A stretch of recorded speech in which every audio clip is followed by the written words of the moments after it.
We'll start with the Pledge of Allegiance. The flag is in the back over there against the wall. I pledge allegiance to the flag of the United States of America and to the republic for which it stands, one nation, under God, indivisible, with liberty and justice for all.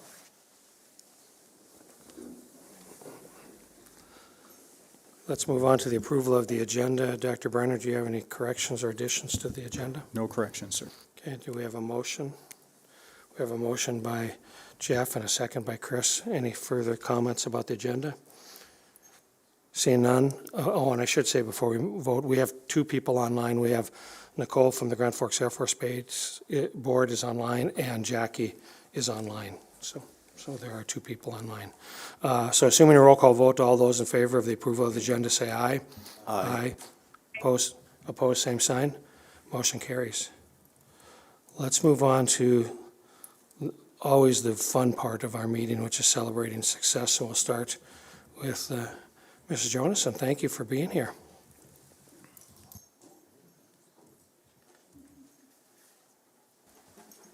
Good evening, Mr. President and members of the board. We're really excited to be here tonight. I'm Angie Jonason, principal at Lake Agassiz Elementary School, and I have with me Mr. Evan Peterson and his sidekick. Evan Peterson is our physical education teacher, and his dog here, Griff, is our now therapy dog at Lake Agassiz on Fridays. So we came to share some slides and just talk with you a little bit about how this has come to be at our school. So I'll let you start a little bit, Evan, about just Griff and getting him trained. So Griff is St. Bernard. He turned 2 in late March, late April. March, sorry, late March. So he's a little over 2 years old. He's from a breeder around the Hatton area, and he is a purebred St. Bernard. When this whole process started, when I got him, he is a quarantine dog for sure. I was up late one night looking on the internet, and 3 days later I came home with St. Bernard. And then we were in a Zoom meeting for Lake Agassiz one afternoon, and he hopped up on my couch, and Angie goes, what's this? This is new, what's going on? And mentioned to it, we had a conversation after the meeting and talked about potentially turning him into a therapy dog. Because of his nature, they're very low temperament dogs, very relaxed. He sleeps 17, 18 hours a day. So when we bring him to school on Fridays, he is exhausted by the end of the day, which is nice for me. Helps me a little easier for me to be a dog parent. So, yeah. And I remember having that conversation that little did I ever think 2 years later that he would get to be able to be in our school. Maybe a little dream up here, but it has been pretty amazing to have him now get to be in our building. So we'll show you a couple pictures here. We've got some slides because pictures tell the full story for us. So there's a little bit about Griff. I'll let Evan read those for you. Like I said, he's a 2-year-old St. Bernard, weighs about 165 pounds. We made this last week. He's probably 170 now, to be honest. And then he's trained and certified through the Alliance of Therapy Dogs, which is a company based out of Wyoming, but it's a nationwide program that you do. We went through about a 4-hour, 3-hour class to get him trained. We did a lot of turning left, right, heel, whatnot, and then we approached a wheelchair and approached a walker. And then to be actually certified, we went to the memory care center, and we were with clients who were living there, and it was life-changing for me to see talking with these patients and these people about their dogs. And when they're talking, their nurses came up and said, they've never mentioned a dog ever. So it was kind of neat to see them and how he reacted and interacted with the patients and the clients that work at the memory care center. So we're able to go into hospitals, memory care centers, schools, and then any other private business or business that allows pets. He's different than a service dog. I can't take him to a restaurant, or I can't take him to dog or places that don't allow dogs, but approval places we are allowed to go. So, yeah. Slide. An average day for him, we have 30-minute sessions in our in our school, teachers have a spreadsheet that they can sign up for these sessions, and we go into their classrooms. The students do reading groups. The older students do reading groups, so we'll do rotations. And one of the rotations is with Griff. They'll just sit with him, and he'll lay at their feet, and they'll read for 10 minutes at a time, and then they rotate. So each kid in that class is allowed to be around him and use him and his services. We go for walks around the building. If a student is having a rough day or a difficult day, we'll pull them and kind of change our schedule a little bit, because this child who is having a difficult day needs some therapy services. So we just take a lap around our building, and then that student goes back to class. And so far in the 4 months that we've done it, it's been a smashing success when it comes to stuff like that. I will add, he's definitely a coping mechanism for some students when we problem solve with them about what could you do if, or what could you do when, if they were to ever feel those emotions or anything like that, that they need to take a break, and they will say, well, I could maybe go find Griff, or go for a walk with Griff. So There is one example is a student was in a specials and having a difficult time in special, and they texted me and said, hey, come down to this room. And the student and he got right up, we walked around, and they returned to specials, and like nothing changed. Like his mood changed in a matter of a 2-minute walk around the building. So, yeah. After each visit, we do the teachers set up a writing session, so the kids can write. The older kids are writing more paragraphs, page letters to the dog, to Griff, and thought it was a neat idea to title it Dear Griff. So I put up some personal pictures of him that I've taken at home, and there's some class pictures of the whole entire class. And then there's breakdowns of the younger kids. Yeah, here, the younger kids do letters. The older kids do longer letters, some pictures. One of the ones that's probably my personal favorite is the photo on the bottom right. I love Griff because he makes me feel really happy, calm. And then near the end, he says, I feel like a totally different child or a totally different person when he's around. Kids know Fridays are different at Lake Agassiz when he's here, because he only comes on Fridays. And they understand that he's here to help them, and he's here to work with them.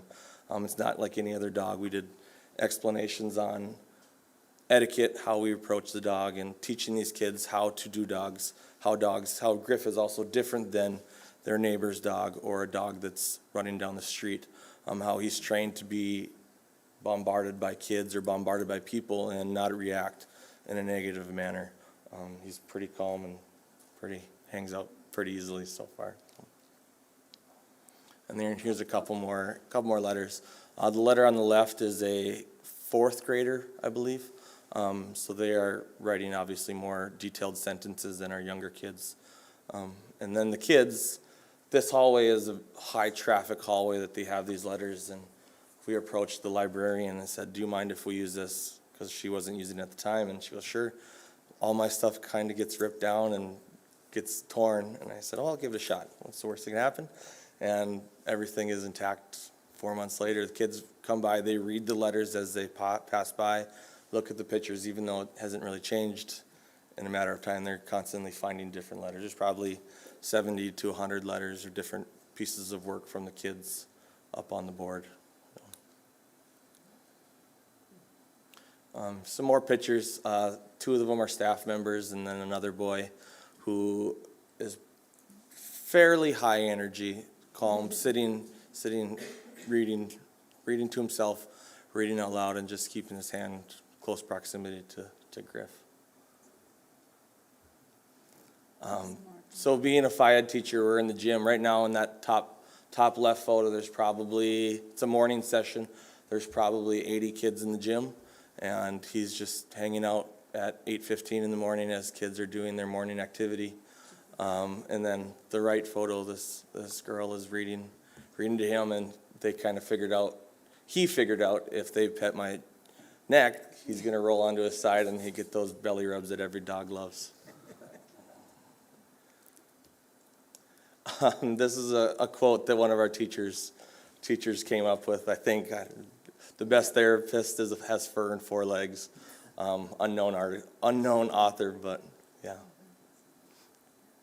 Definitely has a positive presence in the building with kids and staff. And I've even had parents, when we were sending out letters and explaining this all to them before he came, parents reply, very excited, wishing that they could be there on those days too, to meet him. So he did walk around on our parent-teacher conference. Yep, It was a Friday. we took him every day for parent-teachers. So we were after school. We took him on Tuesday, Thursdays, and then Friday afternoon, he was already there. Parents are coming, seeing this Griff that all the kids are referring to, putting a face to the name that they talk about. So, we did create a teacher handbook that sent out to all the classrooms, and then a parent letter that went home to every parent for consent. We had a student who had a little bit of a sinus issue, allergy, and she begged and pleaded her parents to say, let me do this. I'm an older child, an older kid. I'll wash my hands, I'll use hand sanitizers, I'll do whatever I need to do, as long as I can have services. And the parents kind of gave her the right or the privilege to be an adult and put more responsibility on her plate so she can interact with the dog. So. And just a side note, from historically, when pet therapy started in our building 2 years ago, we were so excited to have that happen. And it ended up being like about an hour once a week, which was really hard to, who's going to get to see this dog when, like, you do small groups, like not a lot of kids, not overwhelming. So many times, we have 430 kids in our school. Kids wouldn't even know that a dog was there, so this is very different, walking the halls at 8 a.m. And even if they don't get to see him that day, they'll walk down the hall and, did I miss your last slide? No, where they it's talk right about here. that? Right there, there they go, yeah. they say hi. So something I kind of thought of, Griff has made a huge difference in our school. Friday's been very pleasant. Now the students know they take little moments in their morning or their afternoon, whether they're in the hallway on transitions or they're going to the restroom to get a drink, to pet him and continue on with their path. The first day it was kind of chaos, but since then they understand that we're working and we're doing things for someone who needs it. So they're taking their little moments of time just to pet, whether it's a hug, a pat on the head. And then one thing I've noticed that I don't complain about is on Fridays there's no more good morning, Mr. Peterson, or how are you, Mr. Peterson? It is good morning, Griff. How are you, Griff? How's this? I'm just the person who's holding the dog type thing. So it's been a very excellent success. Thank you guys for allowing this to happen. It wouldn't happen without you guys' approval. So, yeah. Any questions or comments from board members or administration? Go ahead, Chris. That was a very kind compliment, but at the end of the day, it's somebody taking the action, the initiative, making communications. There's a lot of sweat that's gone into this, so please, let's put the ownership of how this really happened in the right hands. It's at Lake Agassiz in your willingness, so thank you very much. Any other thoughts? Thank you, all three of you. I was going to say both of you, all three of you for being here tonight. Appreciate that. Thank you. Let's move on to the classified and certified employees of the third quarter. Mr. Wilbur and Mr. Hoheisel are going to present the classified and certified employees of the third quarter. So, Mr. Wilbur, we'll start with you.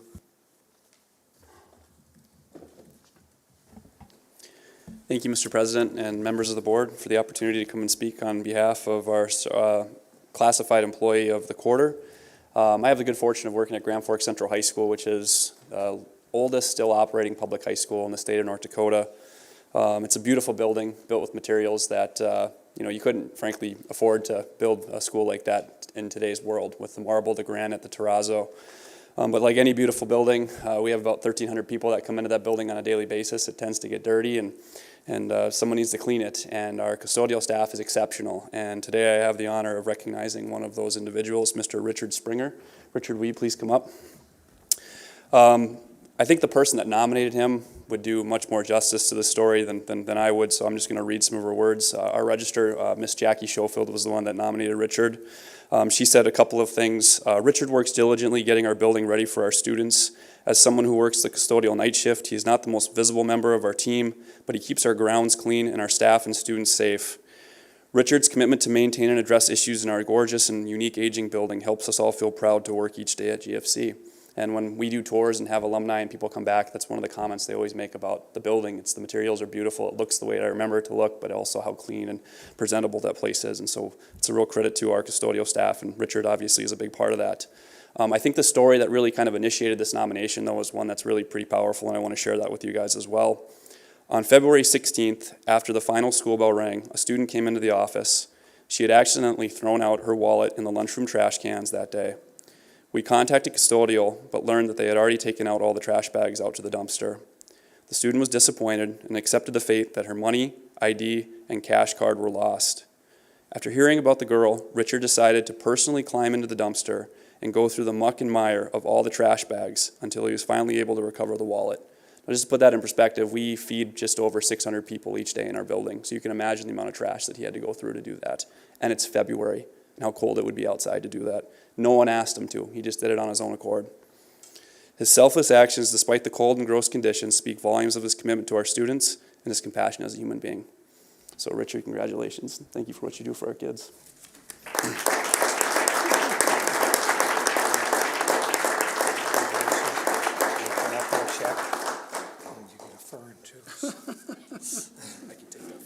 Another plant. If you want to say a few words. I guess I'm just truly shocked and honored. Well, I don't know what else to say. I'm going to tear up, so thank you, and I'm going to get back to work, so thank you again.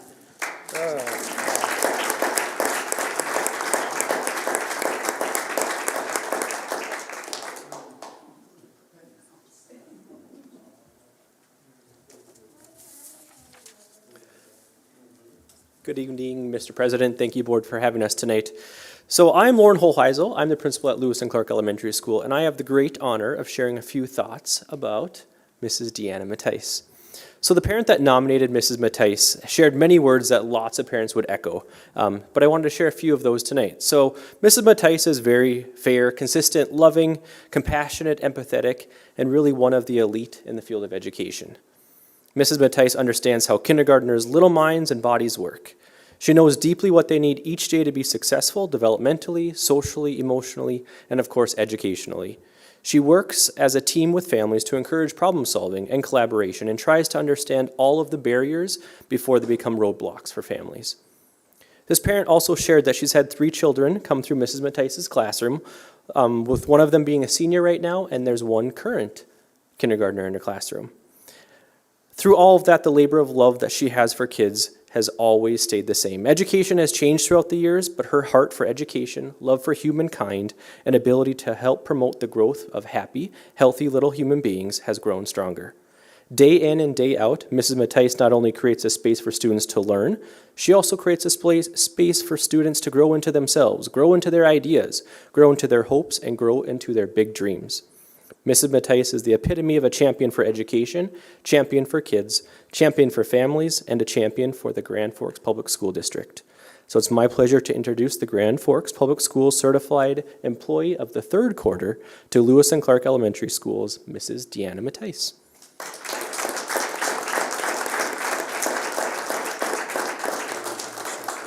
Thank you.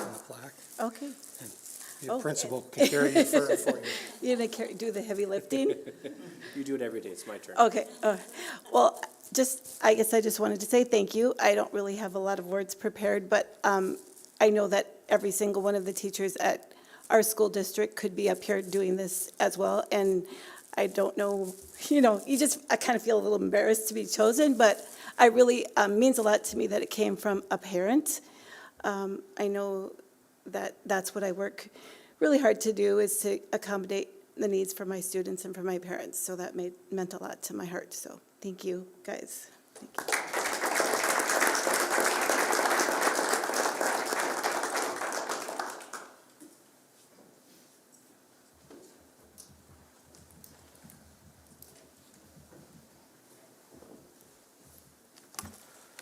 Congratulations to both of you. Let's move on to item C, which is the VFW Teacher of the Year Award. Dr. Brenner, it's on electronic page 3. Thank you, Dr. Lunn. John and Mary Hansen are here to represent the Veteran of Foreign Wars, otherwise known as VFW, to present a Teacher of the Year Award to one of our outstanding colleagues at Lake Agassiz Elementary School. So, Mr. Hansen, I will turn it over to you. Great. Thank you for having us here today, this evening. Thank you, Mr. President, and all. And the crowd out here, great. Mike's biting at you, too. Anyway, the Teacher of the Year Award is one of our awards. It's Mahar. Mahar? It's about this long, Teacher of the Year Award, which goes out to the teachers that are selected throughout North Dakota. This year, we had the privilege of nominating Michelle Boyer. She's hiding around the corner here, for the Teacher of the Year from Grand Forks. She's a para at Lake Agassiz School, but she's also teaches and helps the kids out. They're the number one first step from the teacher is the paras. And with the program, they allow us to nominate paras, and this is the first time we've done a para this year. This year was the first time we did a para for North Dakota and I think for the United States, and which is great because Michelle, her package is up at our national headquarters getting judged along with the other 54 departments for the Teacher of the Year Award. She's the only one who went up from North Dakota. We're proud to say it came from our VFW Post 1874 and Auxiliary in Grand Forks. And I could have brought all these thick stack of letters that I received and my wife received from Michelle, but I said I wouldn't embarrass you too much tonight. But her actions, the award she's receiving, speaks for everybody that's involved in the school at Lake Agassiz and all the other schools around the United States. So without further ado, we have a couple of them.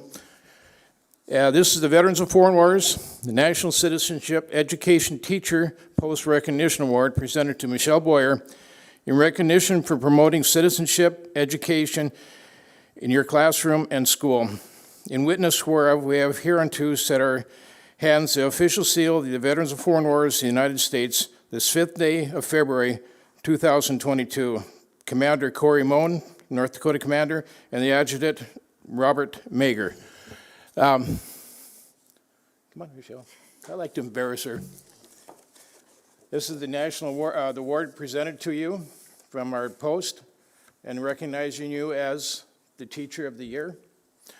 And also, I'm going to have my wife let her talk a little bit about what she's done to get the award. I sent letters to each and every school in Grand Forks to request a nomination for a teacher in their school that would be worthy of this. I didn't get anything back from anybody and happened to run across Michelle strictly by accident by going out to the park, the Veterans Memorial Park, and finding a big envelope full of Veterans Day cards and the name in there. I called the name and that's how we got connected with Michelle. So I want to thank her for those cards. She's made Valentine's, Easter, Christmas, Veterans Day cards. We send them to Lisbon and to Veterans Home in Lisbon and also to Fargo. We send some to Wheatland Terrace and to Tufty where there are also veterans. So we want to thank her. And just a short note, the VFW also sponsors the VFW Patriots Pen Essay Contest for grades 6, 7, and 8, and the Voice of Democracy through 9 through 12. The Voice of Democracy program essay contest can award up to $30,000 scholarship. The least a student can win is $2,500. We haven't received entry from any Grand Forks school in the last 7 or 8 years. So if you have students that would be interested in this, we'd hope you would please consider getting a hold of us and giving us some information. Thank you. And here's the award that I told Michelle it was going to be a surprise to her. It's the Crystal Apple Award from our national headquarters that is given to the Teacher of the Year. And it states, Michelle Boyer, Department of North Dakota, 2021 Teacher Award, Teacher of the Year. There you go. Thank you.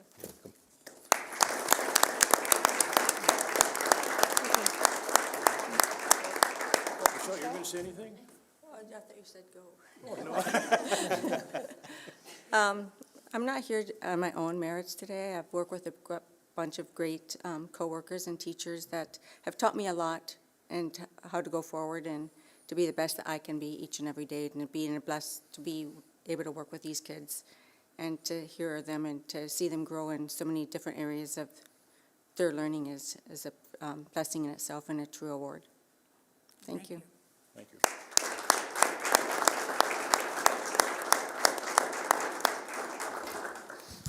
Congratulations, and thank you all for being here tonight for that. Ladies and gentlemen, we are about to convene into the public comment period of our meeting. Although state law does not require us to hold a public comment period, we have chosen to do so because we believe it is crucial for us to hear from our community members about their concerns and issues. Having said that, please note that the board is here to listen. The public comment period is not designed to be a discussion. Accordingly, please do not expect the board to respond to your concerns and questions now. This is because we take your concerns and questions seriously, and we want to have sufficient time to process or research issues if need be. We will, however, respond to your questions and concerns at a future meeting or have the proper staff get back to you at the appropriate time. I also want to point out that under state and federal privacy laws, we are unable to entertain any comments or questions about school personnel. Please know, however, that we take personnel concerns very seriously. On these matters, we would ask you to go through the appropriate administrative channels. Finally, we recognize that right now in our nation and our community, we are polarized on a number of issues. That said, we want our school board meetings to serve as examples to our students whose members of our school board and members of the community can deal with controversial issues in a civil manner and demonstrate mutual respect for one another. In that spirit, we will insist that all speakers and members of the audience maintain civility and respect for any divergent views that others possess.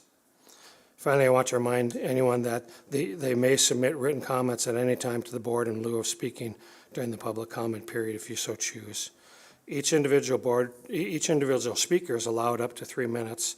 We want these limits to be enforced so that we can have as many people speak as they want to, plus we have a very full agenda. Right now I have one citizen who wants to comment. Aaron McSparron, could you just come to the mic and give us your name, and the floor is yours. Thank you. Those were some nice awards and positive things that the school has done, and the things that I'm going to be talking about are probably not quite as lighthearted. So I am usually here talking to you about the ineffectiveness and dangers of masks on our children, but tonight I have another topic that also lacks science to back it up, yet is being pushed on our kids. I'm sure many have seen the social media posts regarding preschool to high school teachers pridefully, now that should tell you something right there, saying how they use a cat Kleenex box and colorful flag propaganda to indoctrinate, confuse, and groom children. Oh, they claim it is just about equality, but there's nothing equal, inclusive, or prideful about having our kids be vulnerable to this sick agenda, an agenda that the school district has bragged to have hired Dr. Brenda Lewis to institute as part of the Grand Forks Public Schools strategic plan, since she has experience in leading a community-wide task force on diversity and equity. After all, her previous school held Pride town halls and pushed books such as Anti-Racist Baby. She reposted their information, so I would assume she agreed with their messaging. We do not need to normalize critical race theory segregation, demonizing people because of their race, or introduction of sexual topics in books provided to small children. You've heard other speakers share the policy of the school district for affirming gender preferences in the school by allowing any pronoun and use of a locker room as desired, without the parent being notified. And despite CRT not being allowed to be taught in North Dakota, trainings where teachers in the school district were told how they will teach it. Just like the masks, you have not shown that you will stand up for the children's best interest and are quick to jump on whatever bandwagon agenda is introduced as the new thing or is recommended by an agency that benefits from you following blindly. Speaking of this blind following, the Biden administration just started promoting transgender transitioning for little kids, otherwise known as castrating, sterilizing, and mutilating them. Michael Knowles discussed this in his April 6 podcast. He stated that the study the White House is citing to support this program is from the Trevor Project, an LGBT nonprofit organization funded by donations. Two of the corporations funding them are the very pharmaceutical companies that make the drugs and medical products used in the transgender transitioning process. The Trevor Project didn't disclose the donations and the obvious conflict of interest in their study, and they justify the medical experimentation on little kids on the grounds that the interventions will reduce the kids' risk of suicide when they get older. But while transgender drugs could cause sterility, sexual dysfunction, and heart disease, they have no proof of success in suicide prevention. Despite this, Dr. Lewis is promoting Grand Forks teachers to attend the Department of Education webinar held on Wednesday supporting this agenda for K through 12 kids. I wonder if they will be having a webinar focused on helping kids detransition after they have mutilated their bodies and realize that they got caught up in the social contagion. Your 3 minutes are up, so please wrap it up. Just 1 second. The government, books, and even Disney will tell you that exposing kids to deviant sexuality is necessary, but I stand here to tell you that if you promote this agenda in our schools, children will lose. They will lose education, safety, and likely their ability to grow up and out of this confusing time of their lives, where society tells them that if they don't like themselves, they just need to claim they changed. This building trust with a child in order to talk about sexual topics without their parents' permission and destroying the child's trust in their parent is grooming. If you really want to support our kids, you will listen to the parents, not new superintendents, new government policies, Please or our wrap it up, decrepit Ms. society. McFerrin. I know from experience that you cannot be trusted with decisions outside of why you were elected. I would like to point out, I don't appreciate you calling out individual people. That falls under the umbrella of personnel, and I think that's completely inappropriate. The So things thank that I quoted were on social media and things that she shared publicly. Thank you. Let's move on to item 5, which is approval of the minutes. We have the March 28th minutes, which is electronic pages 4 and 5. Any additions or corrections to the March 28th minutes? Seeing none, can we get a motion? A second. We have a motion by Cynthia and a second by Doug. Assuming a roll call vote, all those in favor, please state aye. Aye. Aye. Opposed, same sign. Motion carries. April 4th minutes are on electronic pages 6 and 7. Does anybody have any additions or corrections to that meeting? Seeing none, can I get a motion and a second? We have a motion by Chris, second by Bill. Assuming a roll call vote, all those in favor, please state aye. Aye. Aye. Aye. Opposed, same sign. Motion carries. Thank you. Let's move on to item 6, which is superintendent's recommendations for discussion. Review of the school board meeting norms, which is on electronic page 8. Mr. Palmasino. Yes, be prepared, be on time, value and respect each other, exercise thoughtful deliberation and conversation, be professional at the board table and visiting with the general public, speak up when the norms are not being followed, advocate on behalf of students, and keep the community in mind. Thank you. Let's move on to 6B, which is Head Start grant revision for playground equipment on electronic pages 9 through 13. Tracy, thank you for being here tonight. Thank you for having me again. I am here tonight looking at my third year of my 5-year grant. We have equipment on our playground that needs to be replaced. I am asking to transfer funds in the amount of $46,179 from our personnel category into the equipment category. We would like to purchase 2 new play structures on our main site playground. The structures would replace existing structures that are unsafe, and also update 4 bay single post swing sets with 8 belt seats. Any questions? Questions for Tracy?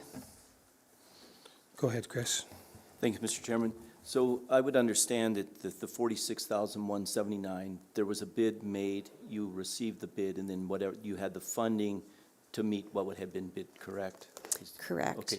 And so are there additional dollars that you have that you may find use for in addition to this, that you may bring forward before the end of the fiscal year, or perhaps you can go further? Or is there any other uses you see in the future?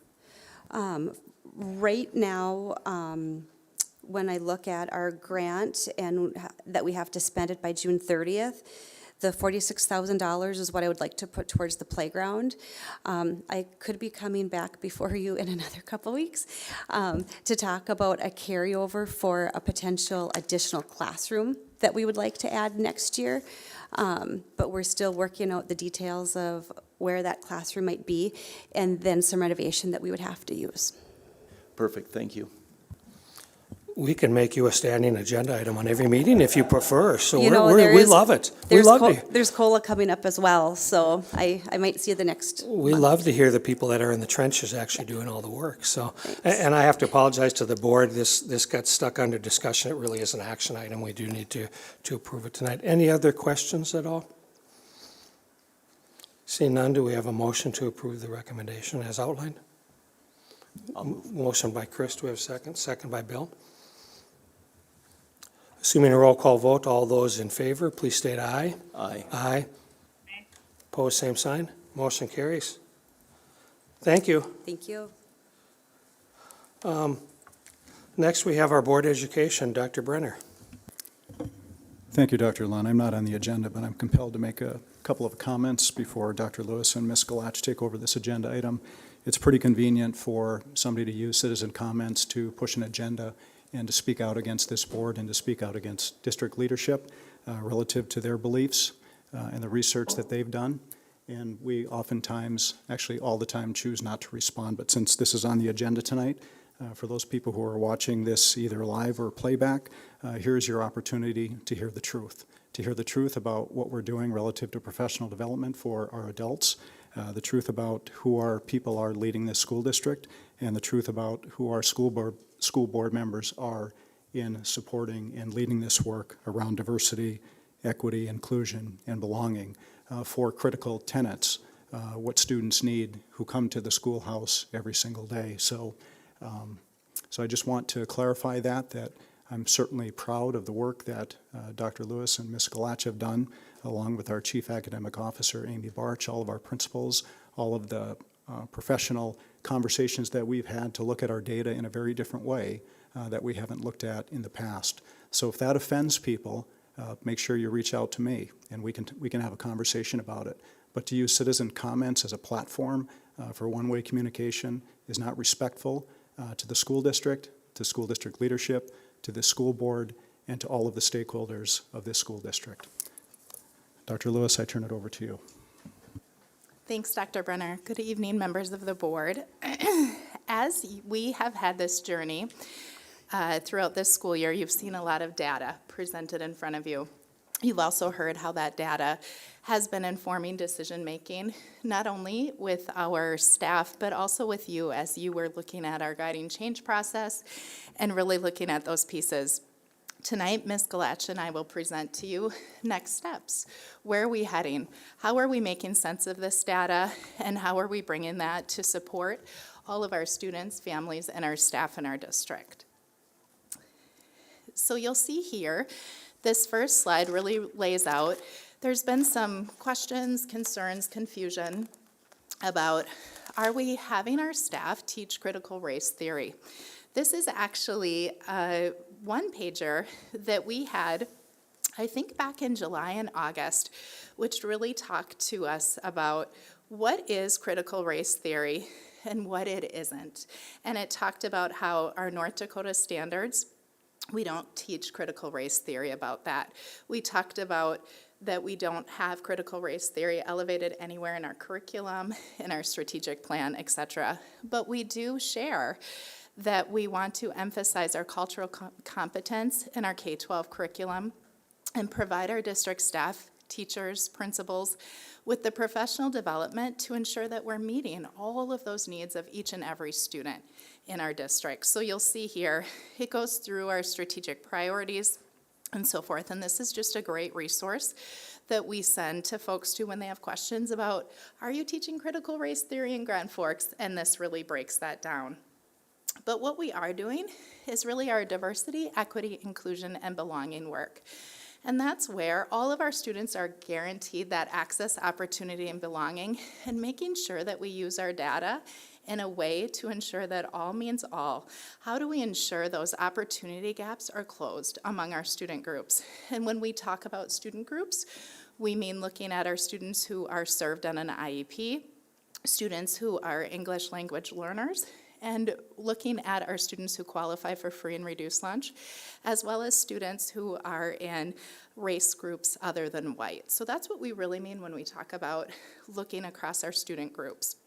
And really looking at how do we continue to implement our guaranteed and viable curriculum. You've heard me say before, and I'll say it again, that's our #1 equity strategy, is really ensuring that all of our students have that access and that opportunity to have access to our core curriculum at each grade level and have that opportunity to have the supports to ensure that they're successful.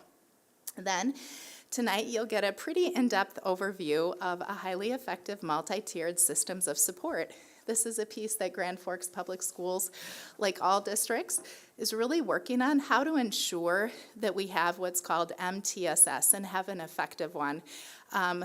Many districts had MTSS prior to COVID, but with our students who we've seen in particular student groups, those gaps have really been exacerbated. We've really seen the need to really hone in and support and clarify and provide PD around MTSS. And then, as you know, lots of PD with our district staff, led by a number of us, led by myself, led by Ms. Galach, led by our leaders, led by IDCs and so forth. So it's really been, as Dr. Brenner elevated, an all-hands-on-deck approach in this work and moving it forward. And then the last one is, of course, your work around that resource alignment. When you think about that third column of what it is that we want, and when you elevated pieces of all means all in our district, and how we ensure that our funding really supports the work to ensure that every student is successful in our district. Going right along with the piece around our high-quality Tier 1 First Good Instruction, you'll see here reference to our comprehensive literacy grant, and you have heard about CLSD and various updates provided by Amy Barch and team members.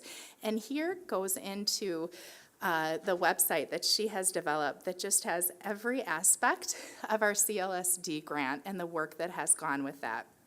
And at the elementary level, we've been really working on structured literacy. What does our high-quality literacy block look like?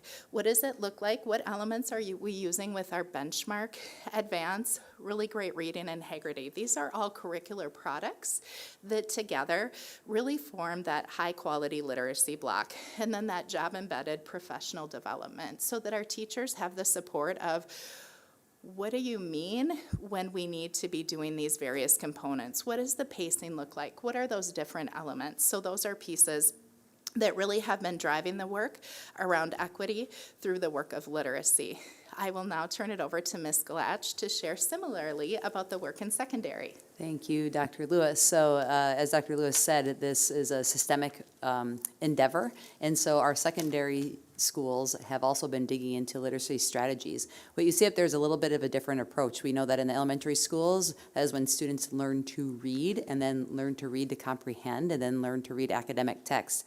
By the time they get to high school, there are still students who have lagging skills in reading, and reading is that foundational component of pretty much every single other curricular area. What we want to do at the secondary level is to make sure that literacy strategies are embedded in every single classroom. So what you see as disciplinary literacy listed up there is just that. If somebody is embarking on reading a complex text, for example, in a science classroom, there's vocabulary, there are probably words and concepts that they've never been exposed to before.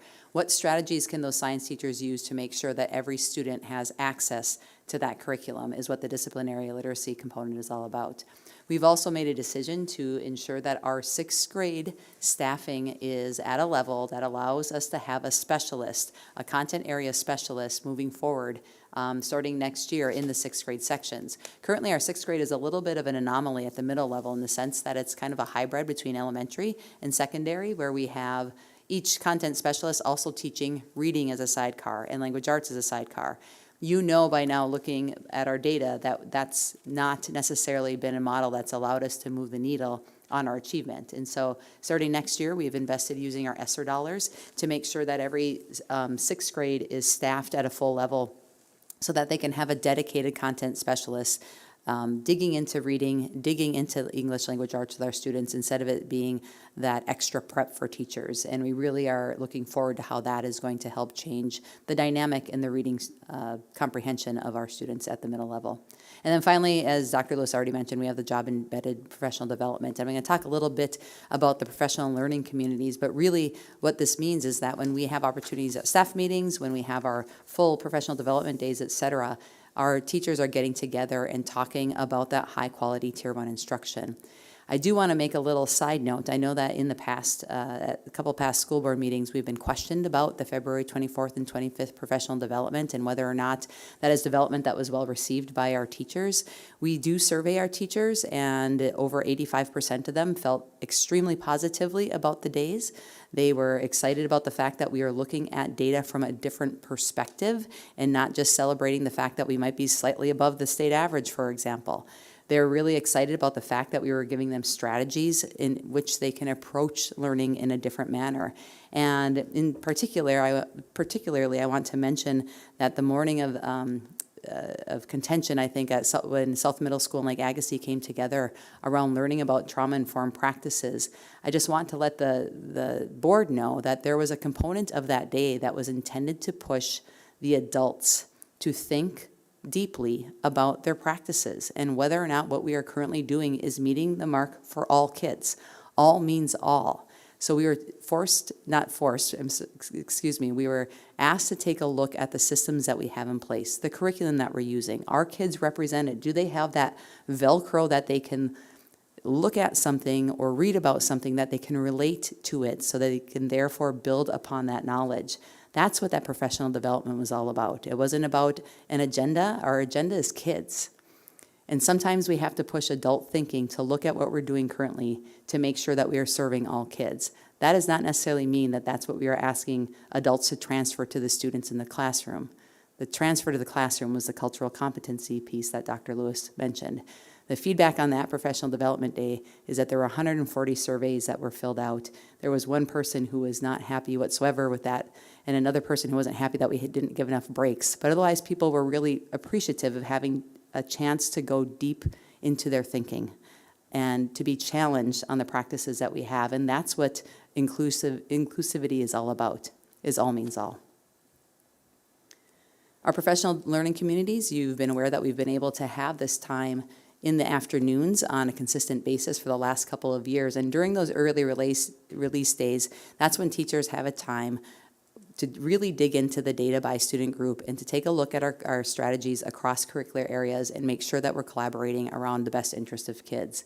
We want to use that time to bolster our priority standards. So within any given curricular area, there is a large number of standards that they could embark upon. What are those standards that will give us the most bang for the buck, that we want to ensure every student receives high quality instruction around every level? That's what this time is for.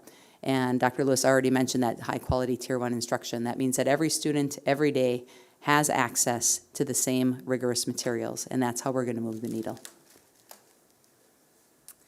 All right, as I had shared a bit earlier, our multi-tier systems of support, and this is really about how do we ensure, firstly, that Tier 1, our focus is on all students. All students have that access to their grade level standard.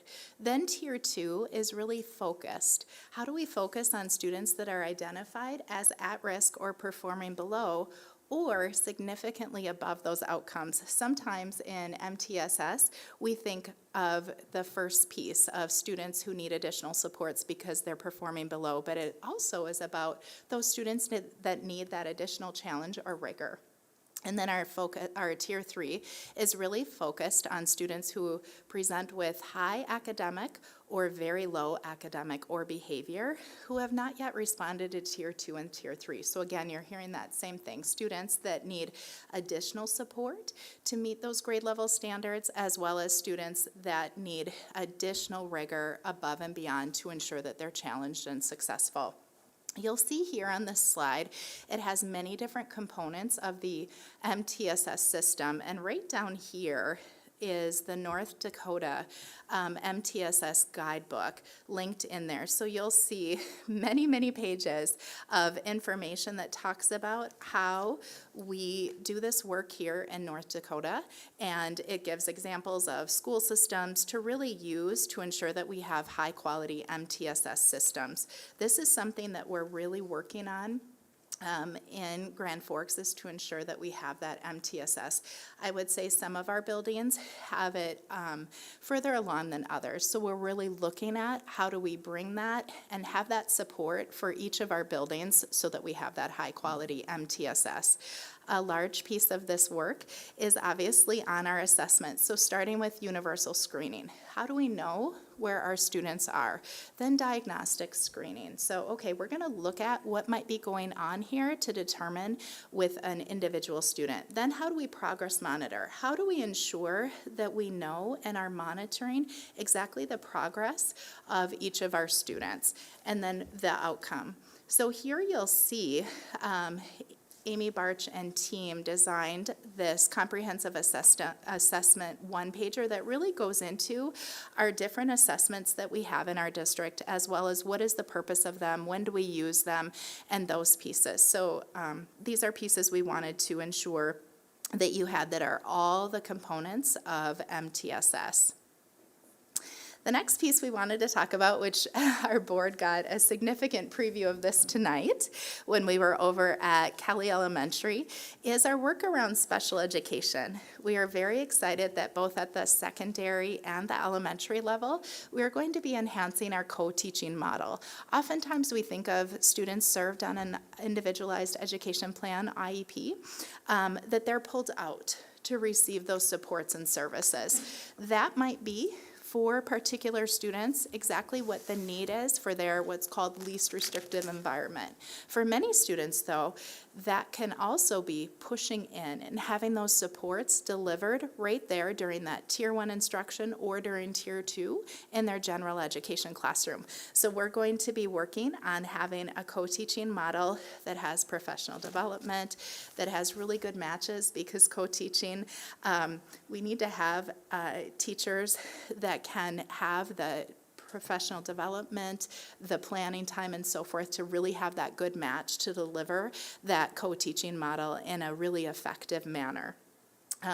The next piece that I wanted to talk about is our self-contained and de-escalation spaces. I apologize, board members, that this is pretty repetitive, but we really are looking with our buildings and grounds team of how can we have our special education spaces in our buildings, firstly, a little more welcoming, and secondly, building them out in such a way that, for example, some of our classrooms, when we go into our seclusion rooms, they might make some of our shoulders go up a little bit, versus things like some of the lighting that you're seeing pictured here that helps our students to maybe have a little bit more of that calming.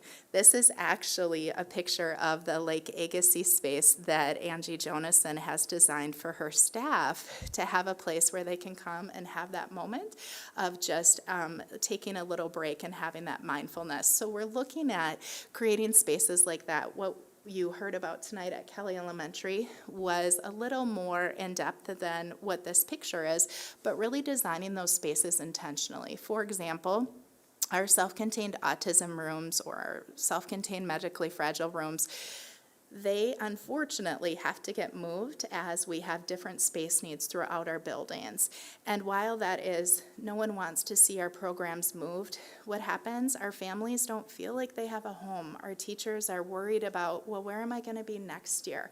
Not feeling the paras, not feeling necessarily a part of that school community. And we really want to design spaces such as what we're working on, hopefully, at Kelly Elementary, where this is the autism space. It's designed for that purpose. It has all the appropriate equipment in there, and then it's what we call protected, where we don't repurpose that again. And as our buildings continue to meet the needs of our students served on an IEP, we see that we need different spaces for that. And you saw tonight we have some of our service providers, 2, 3, 4 people in a space, sometimes in closets. And this is what we're trying to work through within our space constraints, is how to have warm, welcoming environments that create that sense of belonging for our students and families and our staff. The next piece that you'll see here is our Akuro training. And this is training that we have particularly for some of our self-contained rooms, which is really de-escalating training. And it's really trains our staff in how to work with our students on de-escalating them, and then if there are some times where our students are physical and the de-escalation tactics and pieces haven't worked, then we do have training around how to use mats to ensure that our staff and our students aren't receiving those injuries. So this is a very specialized training, and we started it this fall in our district and have had a lot of good success with that, and it just really helps so that we avoid as many triggers and escalations as we possibly can so our students don't end up in a place of being dysregulated. And when they are dysregulated, how do we work to resolve that situation as quickly as possible, as safely as possible, and with dignity for all of our students? The next piece here is having that access, opportunity, and belonging in general ed classrooms with support. Kind of what I talked about a little bit earlier. Because you're serviced on an IEP doesn't mean you need to be pulled out. How do we look at really working with our general ed staff, our special ed staff to work together to really meet those needs of students? And then data-driven decision-making. Just tonight, you heard me referencing the different special ed percentages at different schools, and how do we make decisions about that? How do we look at where we place programs? What is the impact that we have with those? And also looking at our academic data, which I've shared in different versions with our board here, of how do we make decisions around what are the interventions, what's working, what's not working, and so forth. And just in time coaching and support. Our teachers and staff are doing the best they can. They're bringing their gifts and talents every day. And sometimes we have situations where we just need additional support. How to respond to that particular student behavior differently. And that's what work we've really been centering on within special education. The next piece I wanted to share a little bit about, which I'm sure you've heard this buzzword by now, is AVID. AVID is Advancement via Individual Determination. We've had all of our leaders, at the building level and at central office participate in different AVID training. And AVID training really prepares our students rigorously for academics. It gives that opportunity knowledge and gives our students what's called student agency. And this slide here you can see really goes in depth about what this looks like. And it really empowers and trains our staff in how do we insist on rigor? How do we ensure that we're breaking down those barriers? How do we ensure our work is aligned? How do we advocate for our students? And AVID is really an effective tool in our DEIB work. Okay, I'll now turn it over to Ms. Galach. Yeah, the thing that's exciting about the AVID programming and the AVID framework is that it really does align completely with our HRS framework. And what it offers that is a little bit different is really concrete strategies that teachers can use to ensure that all students have access to that rigorous curriculum. In the past, I think we've struggled in some classrooms to modify curriculum or to look at scaffolding or chunking down content in a way that would allow all students access to that. And AVID teaches those concrete steps. And so really, for me, it's not about a program per se. It's about allowing teachers to have those activities that will make the needle move. And so you're going to hear a lot more about this in the future, but it's our pathway to make sure that all means all once again. And that's kind of the resounding theme that our agenda is kids, right? We want all kids to be part of the teaching and learning process to the best of their abilities. Okay, the next piece we wanted to share with you is around high dosage tutoring. And this, you may have seen some articles. EdWeek has done a number of articles. There's been webinars really around the effectiveness of high dosage tutoring. And that's one-to-one or small group targeted academic support that occurs at least 3 times per week. So just in hearing that, you can hear the level of intensity of that. This is really for our students that need more than what I would call homework help or assignment completion. This is really about students that are potentially in the 6th grade and maybe reading at a 2nd grade level. It's for our students that are in 1st grade that still are struggling with those conventions of print and pieces like that. So this is meant to be a pretty intense intervention, and it's tier 2 or tier 3, as you'll see, so not in the tier 1 block, and it really results in pretty significant student growth in as little as about 6 weeks. So we are very fortunate that our Indian Ed grant provides some tutoring dollars, and then we also are using ESSER dollars to do this tutoring through the platform, as well as having our own tutors. So the needs in Grand Forks allow us to have 2 tutors that are here that are working directly with our students who identify as Native American.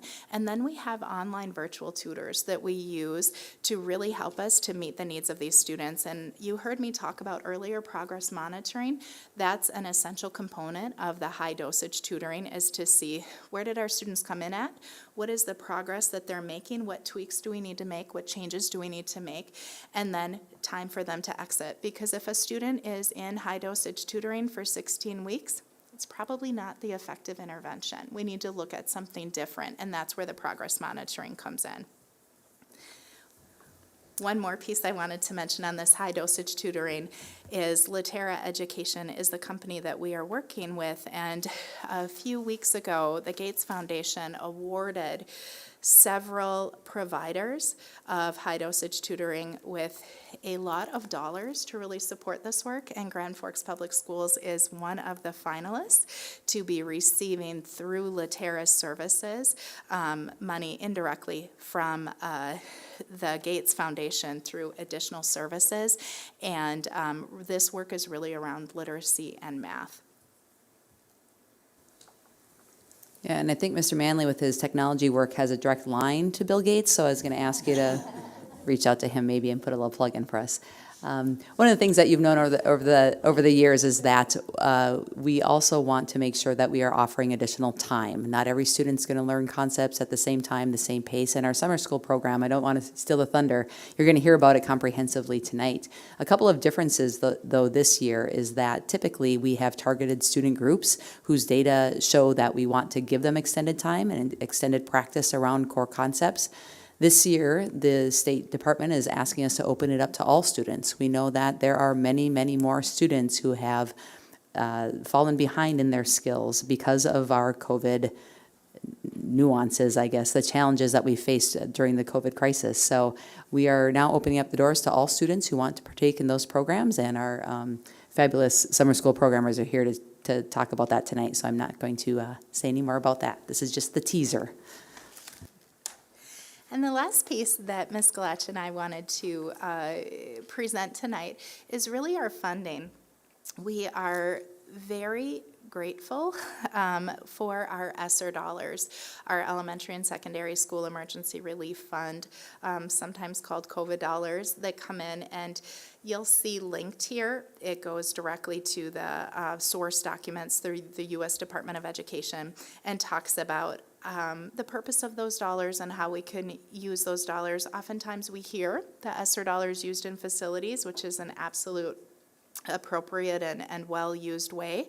Also talking about how do we really ensure that our the language under ESSER is student subgroups. That's the same thing as I call student groups. Really ensuring that our race groups, our ethnic groups, our low-income families, our students with disabilities, and our EL learners are really receiving those dollars targeted for ensuring that those gaps are closed, which were manifested even larger as a result of COVID. And unfortunately, as we all know, those ESSER dollars will eventually be sunsetted, but very good opportunity for us to do pieces like high dosage tutoring, the additional 6th grade staffing, and so on and so forth.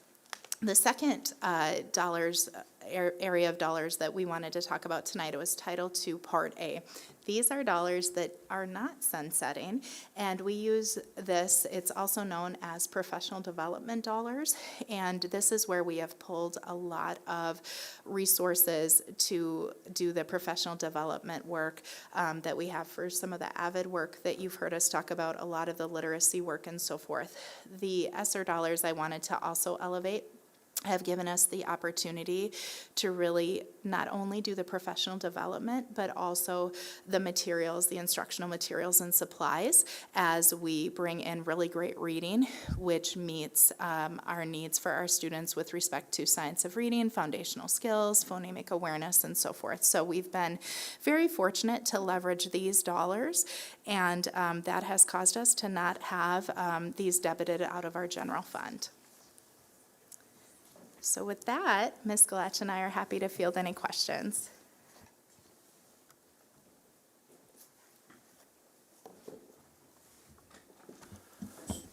Why don't we start with the people on the telephone? Jackie, do you have any clarifying questions or comments?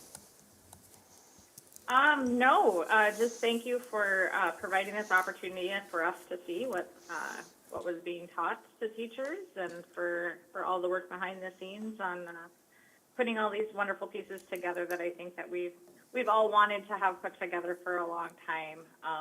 Achievements and higher reliabilities and all the resources and things. And it's unfortunate that in some ways COVID funding allowed that to open up, but we'll take it. So thank you. Nicole, did you have any clarifying questions or comments? Nope, no questions from me either. Thank you. Board members in the room, clarifying questions or comments? Go ahead, Cynthia. First of all, I just want to say thank you, and I do think it's really helpful. I do have a couple clarifying questions, but please know that I'm not being critical, and that I'm just trying to better understand, okay? So talk a little bit, probably it's for you, Catherine, talk a little bit more about the correlation between high reliability schools and the AVID.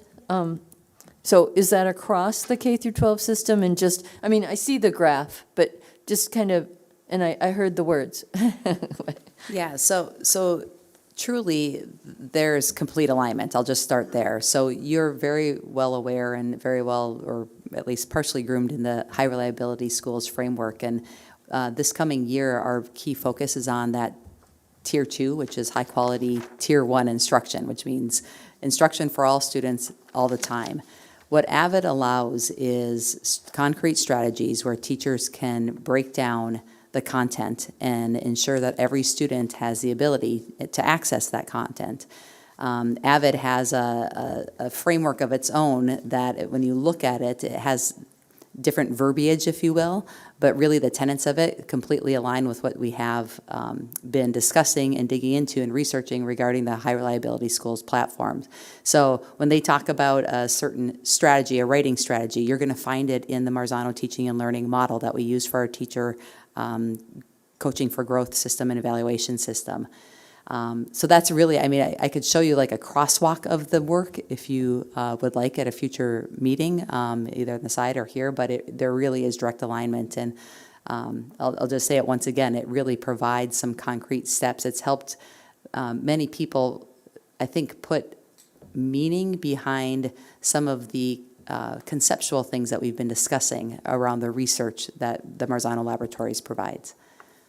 Thank you. That helps, I think, because when I sit here and hear high reliability, that's a hard word to say, high reliability schools, AVID, Litera, to me it feels like, are we just, adding more and more to teachers' plates? But what I'm taking away from your comments is that they all work together, they're all integrated, and so it's not new, and it's not, could even be more helpful in a way, to make it more, I guess, tangible. Accessible to all kids. That's the key component right there. So that's correct, Cynthia. Thank you.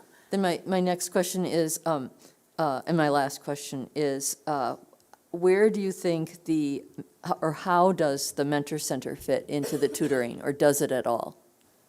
Great question, and I should let Dr. Lewis respond to this as well, because she's helping to make sure that there's complete alignment with that program as well.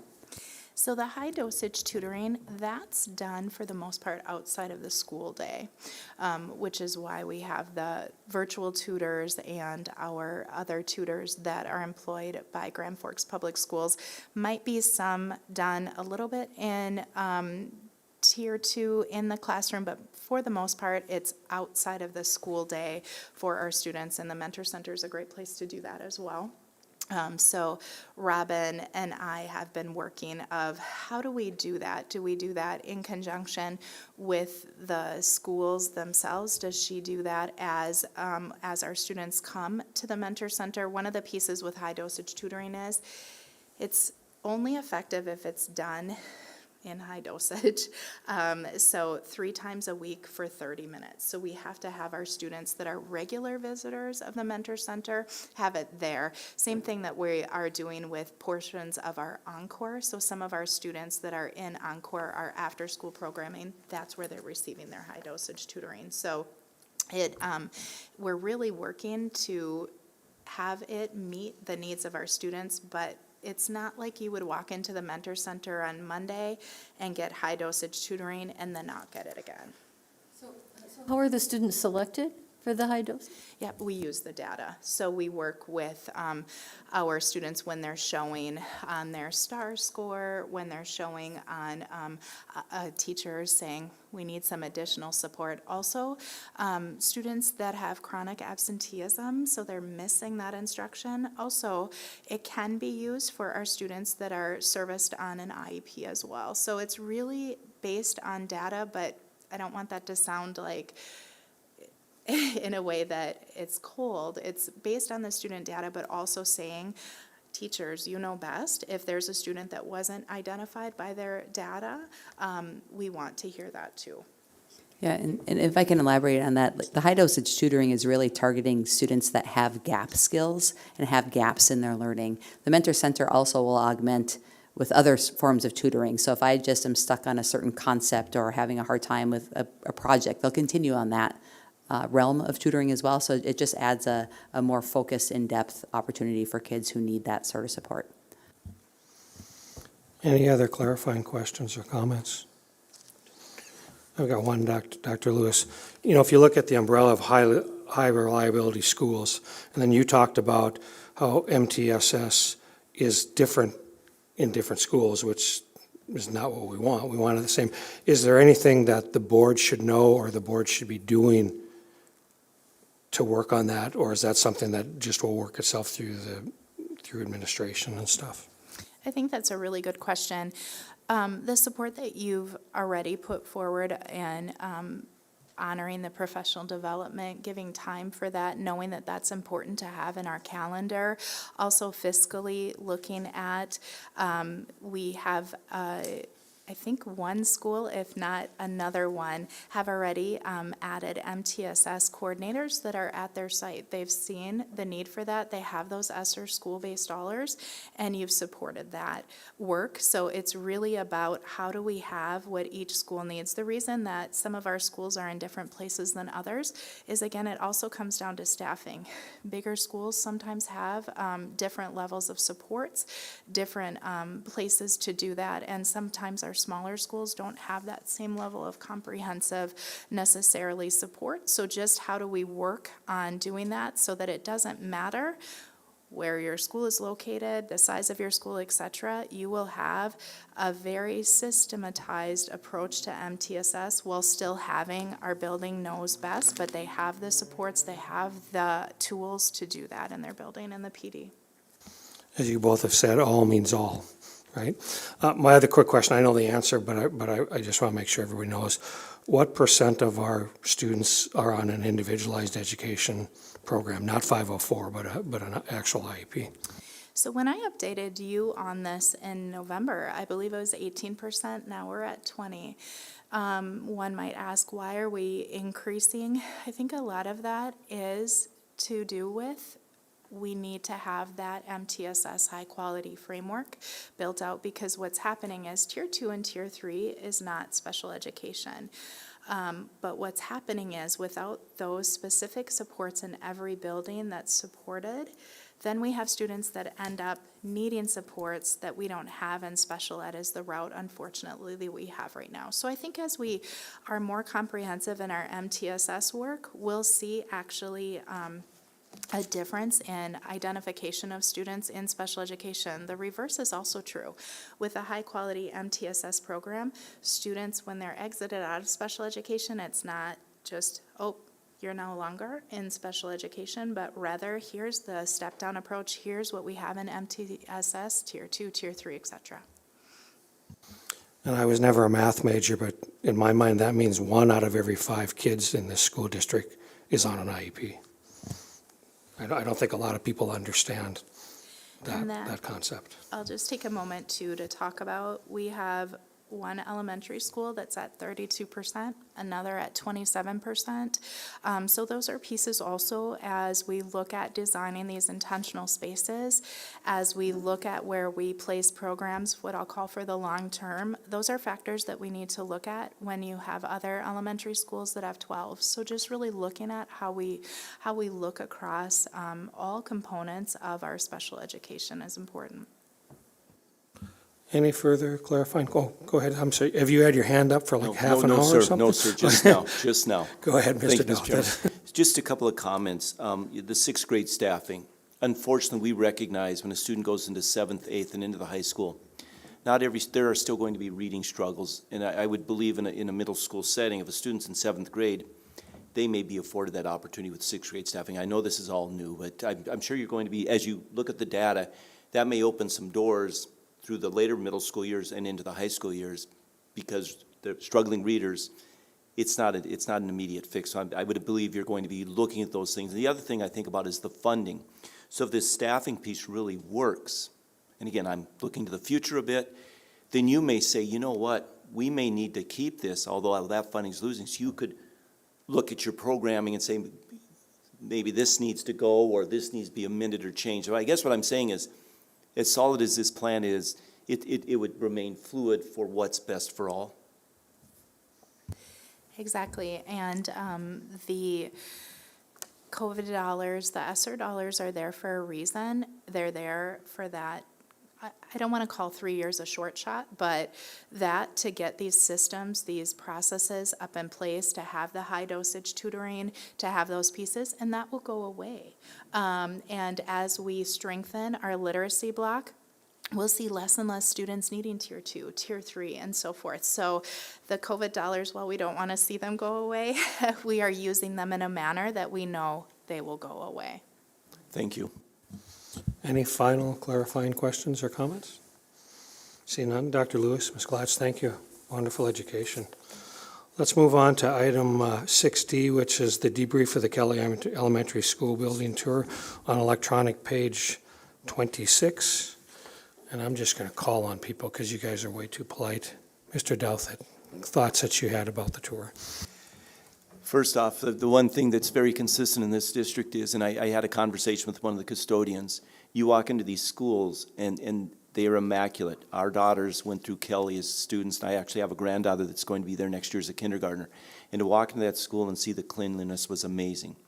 That being said, Mrs. Tannehill was talking about all kinds of different plans that her and Mr. Arnold have looked at for spacing, reset rooms, the high needs to meet the student needs with the limited space. So again, as we've heard from most schools, there's a lot of need, yet the space necessary isn't completely there. So they have to continue to think through what can we do best with what we have, as we hope in the future we're able to provide what it is that's really needed. And again, I know, Mr. Arnold, you've been in conversation with a good number of the schools, and it seems every time we speak with them, they talk about the work that's being done collaboratively with you and others. So it seems to be a district-wide discussion, and it's not just being said, well, here's what we need to do. There's really true conversation taking place.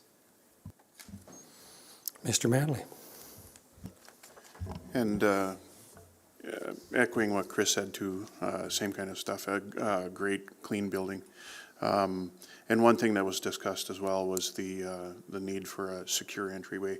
They have a secure-ish entryway, but just to change things around a little bit, get the office space a little closer to the door. That was discussed as well. Thank you. Mr. Carpenter. No, Bill's cleanup. He had his mic on, he was all ready. I probably don't really have any more to say than the gentleman before me. It is a consistent, we need more space in the buildings, but the staff and at all levels, whether it's the teacher, whether it's the custodian, makes the best use of the space that we have available.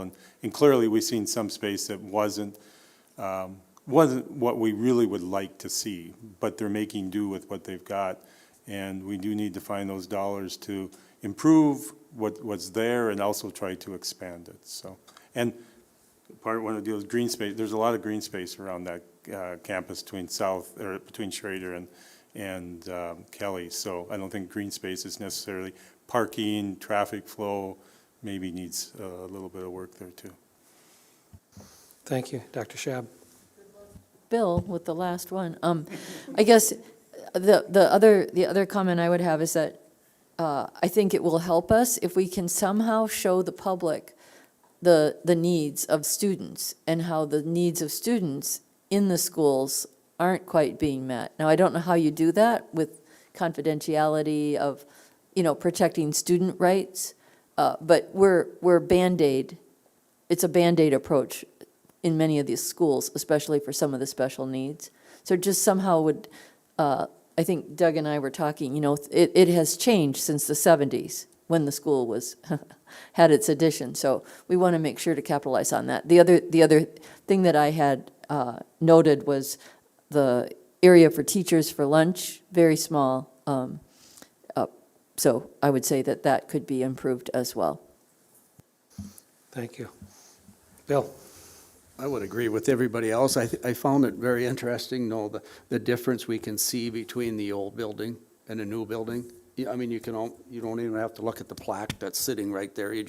Once you walk from the old to the new, you can see the difference. And I like the idea of listening to the information of our seriousness of looking at special education, of updating facilities that we need throughout the district. It's a huge need, and as we see, our numbers are growing. The only thing I have to add is I don't know how many times Larry Hoiberg's name was on those various plaques, because Larry was there for a long time. So, Dr. Brenner, did you have any thoughts? I think it bears repeating. Even when you talk about the 1973 edition, that was still before IDEA. That was before 13 categories of special education. So when the public wonders, why do we need more space when we had 10,000 students when I arrived in 1995, and we have 7,400 students now? That's why we need more space. 13 different special education categories: social worker space, counselor space, PT, OT, medically fragile. We serve all kids every day, and we welcome every single child at our front door. That's why we need more space. So thank you for that, Dr. Lund. Dr. Lewis, did you have any thoughts?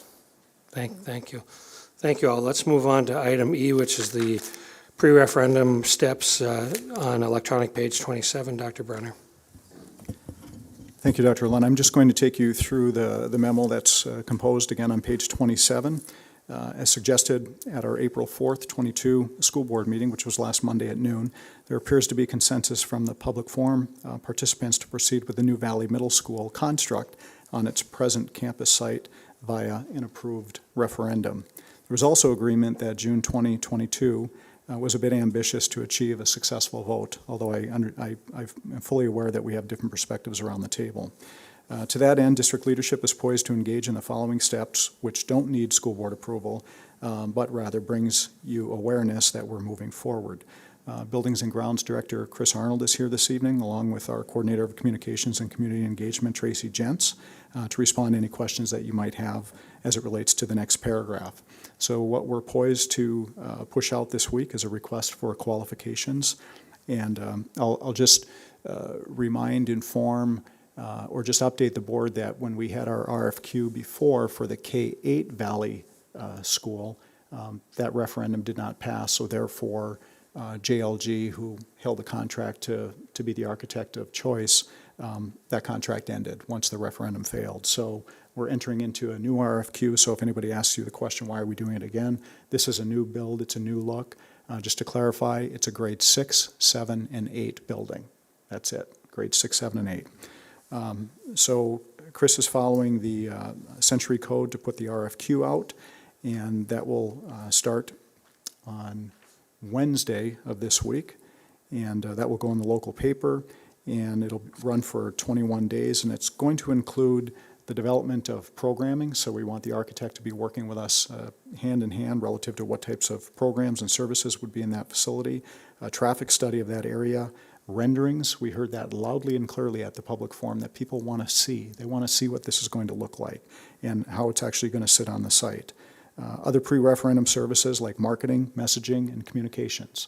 We heard that loudly and clearly at the public forum, that needs to be tight, it needs to be specific, and we have to have elevator speeches so people know exactly how we want to spend this $55 million.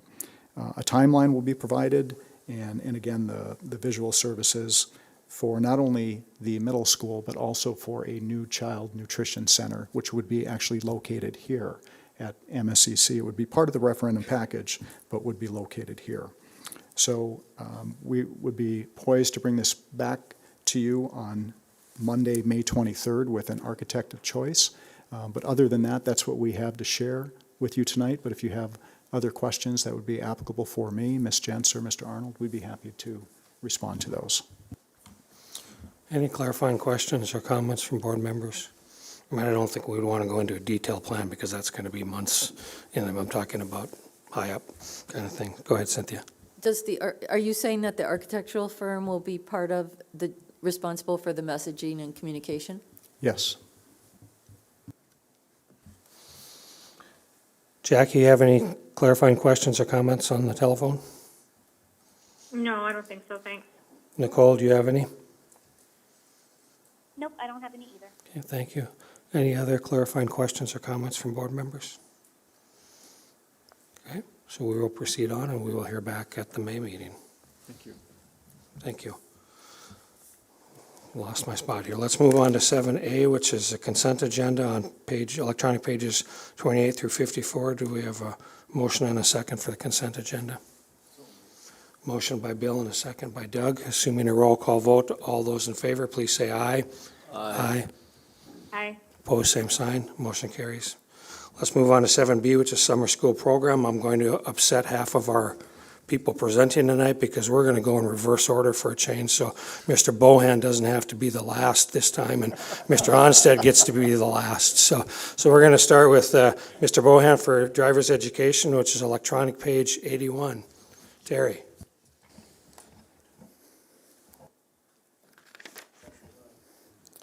Is that good? Okay. Good evening. Thank you for the time to present. Planning driver's ed in summer of 22, much like we've done for the past several decades. We are expecting 300 plus students, most driver's ed students age 14 and 15. Generally, that's their age category. There are some exceptions to that. That's what we're expecting. Instructors, we have right at 18 instructors this year. We are a little down from last year. That includes one new instructor, and we've lost a couple. So we will continue with our planning for driver ed instructors. We plan a session beginning in early June, running through the middle of July, three-tiered system like we've done in the past.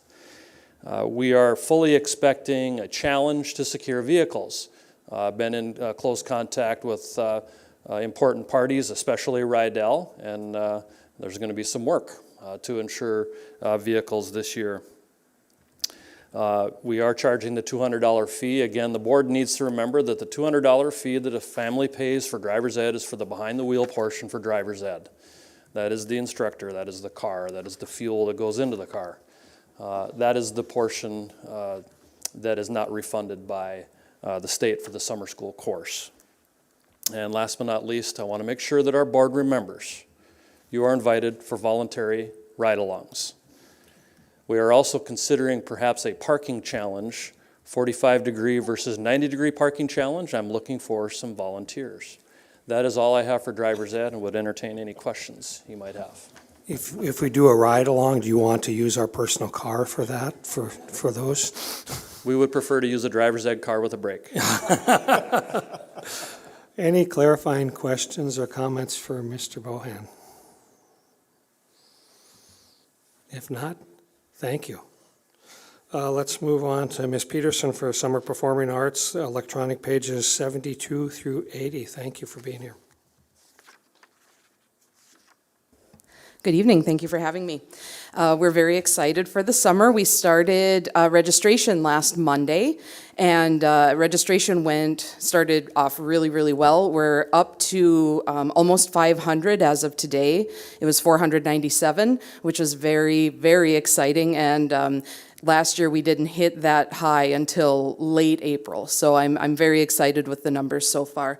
Programming is going to be very similar to what it was last year, with the exception of the elementary classes. The mornings in June had to be relocated from Red River to Discovery and Sharon Lutheran Church because of high school, summer school moving to Red River. And the Phoenix session is still in place. That's one that's run for many, many years. So we're very grateful for Sharon Lutheran and Discovery for letting us use their spaces. As a result of some construction at Central, we also have to have both of our main stage productions at Red River again.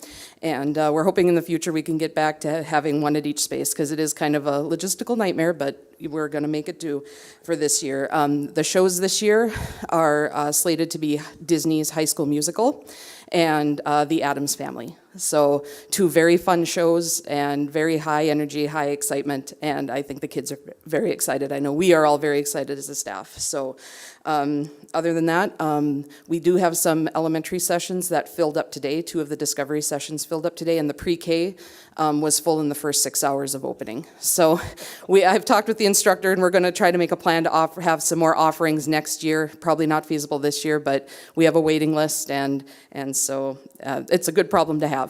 But it shows the need, and so yeah, we're very excited for the summer, and I'd be happy to entertain any questions. Any further questions or comments? I guess I have a comment and a question. The Yes. comment first is, please get back to Central as quick as possible. I love showing off that auditorium. It's beautiful. Just the Art Deco, it's so conducive to shows, and it's such a great environment, yeah.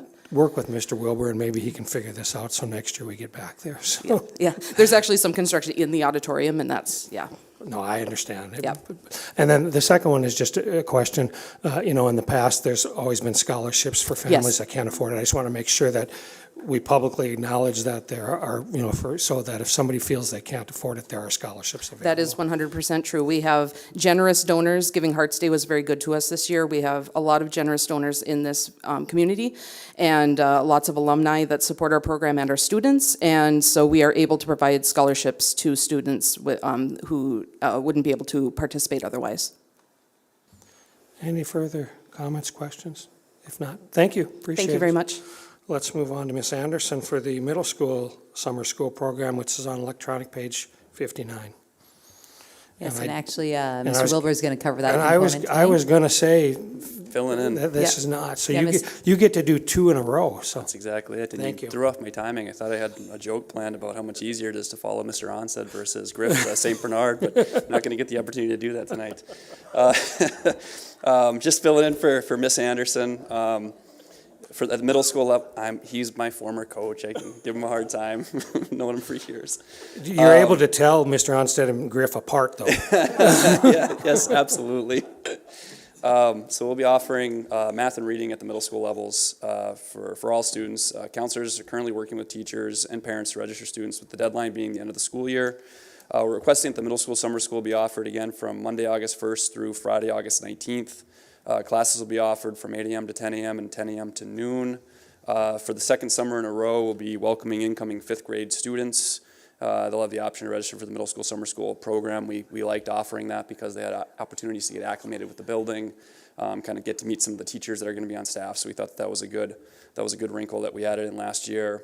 And it also really helped boost our summer school numbers from years prior. So that was also a benefit to doing that. At the high school level, registration has been open since mid-January. Just checked this morning, we currently have 280 individuals registered for courses. We typically will host about just under 500 students in a high school session.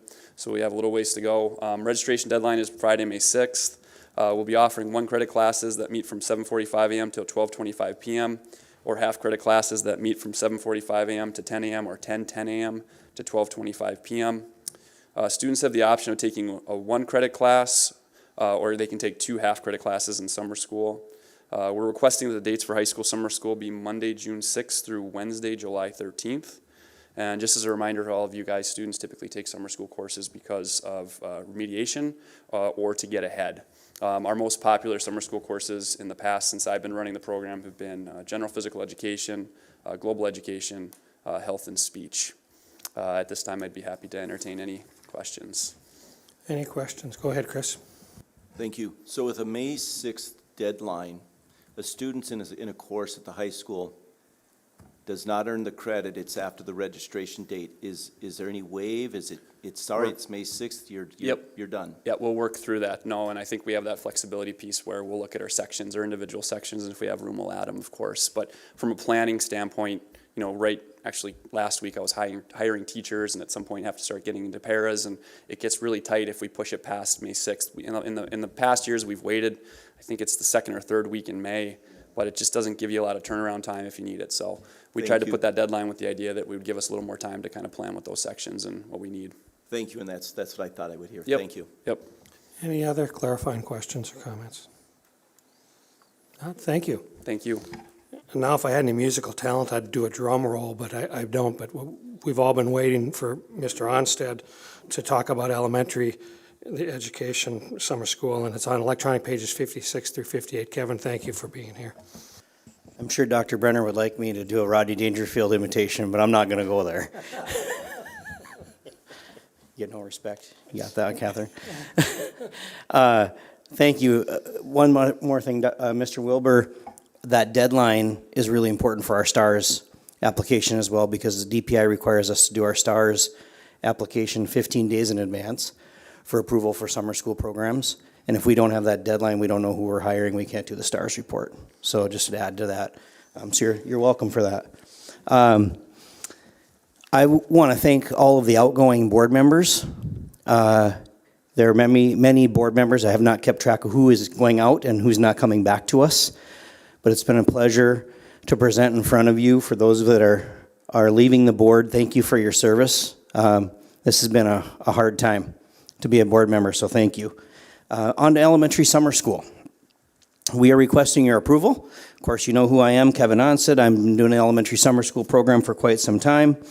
We're asking for a little bit of change and some approval in our format. And you probably know that the last few years, because of COVID-related decisions, we've had to move our programming around a little bit.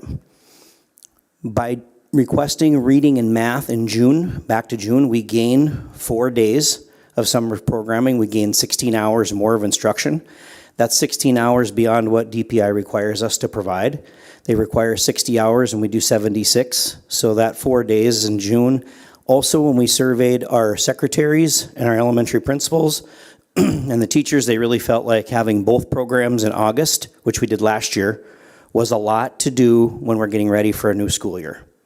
And so they felt that it would be better if we split the 2 programs, have reading and math combination in June, and then have our introduction to kindergarten program in August.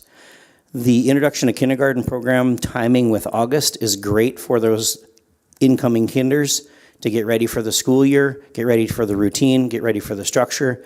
You hear me say every year that my wife's a kindergarten teacher, so I really, really, truly believe in that program because I know what it does. I hear from her what it does to prep those kids and get them ready for kindergarten. Many of you probably have had kids or maybe even grandkids that have participated in that program, and you can attest to how wonderful it is to get them ready for something new. It's also really great for the parents to get them ready to send their child to kindergarten. We recently had registration, a lot of new kindergarten families, first-time parents, and that program really sets them on the right foot as well for the school year. Also, Catherine mentioned our summer program is now open to all students. So we're shifting a little bit because it is no longer focused on remediation in the elementary. It is for all students. So we're really happy. We're going to see what that registration does for our enrollment and what it does for our staffing. We're really hopeful that we have enough summer school teachers to fill the need for our enrollments. And so we'll be working, with all the principals on staffing. And then I wanted to mention a couple of new things that we're working on, a couple of collaborative efforts with Brenda. So Camp Firebird and Camp Mustang. Last year, Lake Agassiz tried a full day program in June, and they extended it with some encore dollars, and they did some enrichment activities in the afternoon. Things such as yoga or things such as robotics and things that encore staff did some rotations, and they did that programming in the afternoon. So they had summer school program in the morning, lunch, and then an afternoon program with rotations providing more of an enrichment service for students at a very minimal fee and a sliding scale. So back to Dr. Lund's comment about being affordable, it'll be on whatever families can afford, just like our Encore program is. So we've been working with Kayla Erickson on that. We're going to extend that beyond Lake Agassiz to Phoenix. And Brenda, offered that opportunity to Phoenix this year. So we're going to have Camp Firebird and Camp Mustang in those two locations. And we're still working to see if we have enough funding to do another location or not. So far, we only have 2 confirmed, and we're working on a 3rd location potentially. So we'll report back to you how we have, the success of that program after we see how it goes in those 2 schools, if, of course, you approve.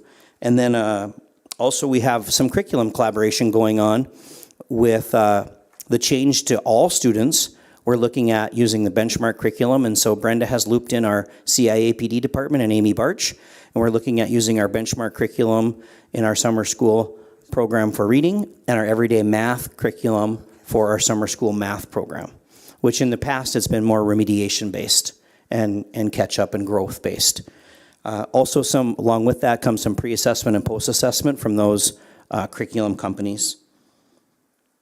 And then finally, I will entertain questions, obviously, but I just want to invite you, since Mr. Bohan invited you to do a ride-along, I'd like to invite you for some high-dosage tutoring. If you could come on over to the elementary schools, we'd love to have you. There are some of us that need some high-dose tutoring, I think, so. Thank you, Mr. Onset. Clarifying questions or comments about elementary? Go ahead, Cynthia. For the Lake Agassiz and the, so I'll use the names of the camp. Camp Mustang and Camp Firebird, are those open only to the students at those 2 schools then? That's a great question. We're still working out the details.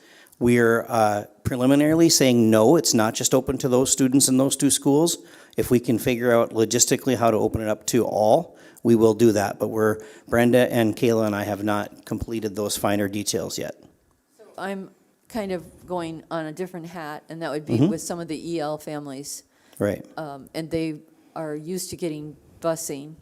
So I don't know if you've thought about that, but it would be, I love the idea. I think it's a fantastic idea. So I just put a plug in. And actually, for that. Winship and Century were 2 of the potential programs that we would add, which would allow them to participate there. Most of our EL students attend Century or Winship in the summer school programming. And that we do provide transportation for our summer school programming. So which we would probably provide for the Camp Firebird and Camp Mustang if we were to do it at Camp Patriot and Camp Wildcat at Winship. Thank you very much. Other clarifying questions or comments? If not, the administrative recommendation is to approve the summer school program so expertly outlined by all of our great speakers tonight. We have a motion and a second. We have a motion by Doug. Do we have a second? Second by Cynthia. Assuming a roll call vote, all those in favor, please state aye. Aye. Opposed, same sign. Motion carries. Thank you all for sitting through a couple hours of meetings, and you're sure can stay for the rest of the meeting if you want, but none of us will look if you go. So appreciate it. Thank you all. Let's move on to item 7C, which is the amendment to Student Transportation Services Agreement for 21-22. Electronic pages 82 through 119. Mr. Arnold, thank you for being here. All right, good evening, Board President and board members. I have a memo here. It's a modification to our existing bus contract with Dietrich Bus Services. As most of you likely remember, this past year in busing has been a pretty significant challenge to the district. It has resulted in some really great relationships with the city and Dietrich to continue to provide transportation to our students. As a result of that kind of unconventional relationship, our current bus agreement that we are operating on does not really meet the intent of what we're trying to do, meaning it doesn't address those areas appropriately and allow us to compensate Dietrich correctly.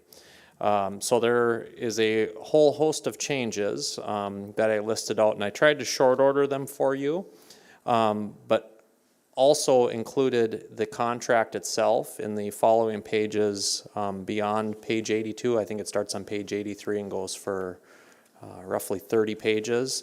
All of the changes are highlighted yellow. And really they signify a couple of main areas where we were lacking some information. One of them is a rate without a driver, meaning that would allow the district to provide a driver. And then it also allows us to work with them on cities area transit as well for their payments. There's some adjustments to the Group 4 group that's found in the Exhibit A. And then there's a multitude of language corrections, including how to compensate cities area transit for the remainder of this school year. The one thing to note with this particular memo is this is a link to just finish out this year and modify the contract so that we're compensated Dietrich correctly up to June 30th. Probably starting in the next couple weeks, we will continue to work with Dietrich and also with Cities Area Transit to not only come up with a new contract, but also a joint powers agreement for all three parties. The adjustments here are pretty insignificant in terms of dollars, but it does make everybody aware of where we stand. Michelle, did I miss anything? All right. Any clarifying questions or comments from board members? Seeing none, do we have a motion and a second to accept? Motion by Bill, second by Jeff.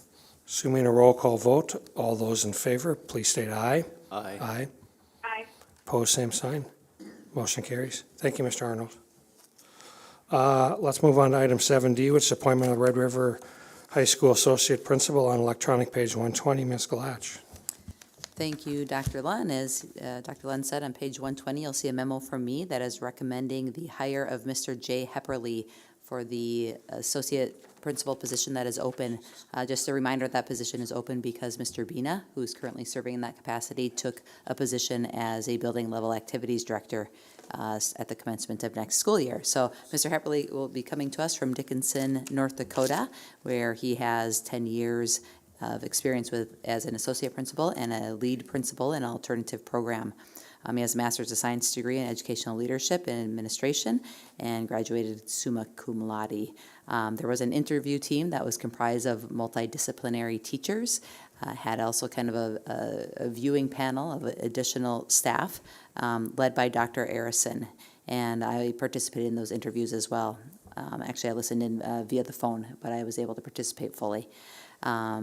So Mr. Hepperly was selected out of a field of highly strong candidates for his background and experience in RTI, MTSS. You heard Dr. Lewis speak about the importance of that programming, alternative education, special education, career and technology pathways, and social emotional learning. And all of these experiences align directly with our strategic priorities, so we're excited to welcome him to the district. So it's my recommendation to approve Mr. Jay Hepperly as the new associate principal at Red River High School at a salary, and there's actually a typo here, of $112,427. The school factor is listed wrong here. It should be $2,000 instead of $4,000.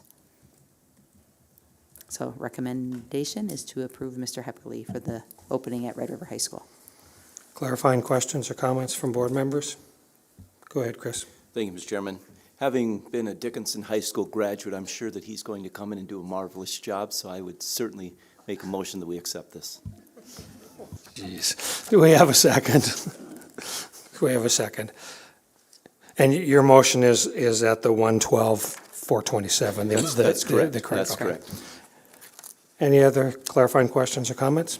Seeing none, assuming a roll call vote, all those in favor, please state aye. Aye. Opposed, same sign. Motion carries. Let's move on to item 7E, which is rescinding the resolution granting emergency powers to the superintendents on electronic pages 121 through 129. And I think this is pretty self-explanatory. We've had an emergency resolution in place now since March of 2020, and it's administrative recommendations, and I think the recommendations of the board members is that we rescind that, and I'll entertain any clarifying questions or comments that any board members have. Seeing none, do we have a motion to rescind the emergency powers granted by the board? We have a motion by Bill, and we have a second by Cynthia. Assuming a roll call vote, all those in favor, please state aye. Aye. Aye. Aye. Opposed, same sign. Motion carries. Let's move on to other announcements. Dr. Brenner. I have two. We might need that executive order Tuesday, Wednesday, and Thursday of this week.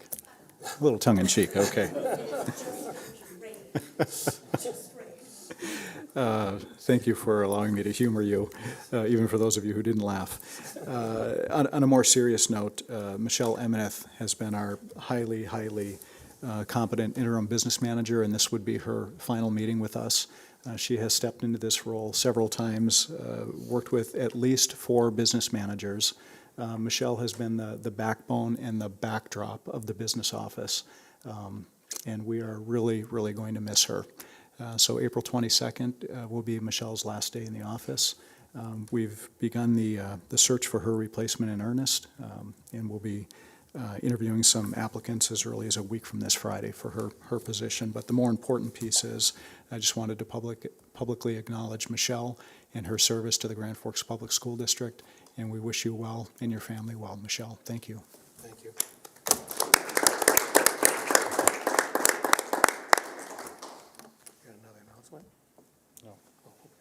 I thought you said you had 2 announcements. Were those rolled together? Well, the other one was the humor. Oh. No. Yeah, stick with your daytime job. Ms. Glatch, Dr. Lewis, do you have any announcements at all? Do you have any announcements from GFEA? Okay. 8B, board requests for future consideration. Do we have any future consideration requests from any board members? Seeing none. School board norms. Mr. Palmasino, how did we do? We did good, thank you. Okay. Well, we are adjourned. Have a good evening, everyone.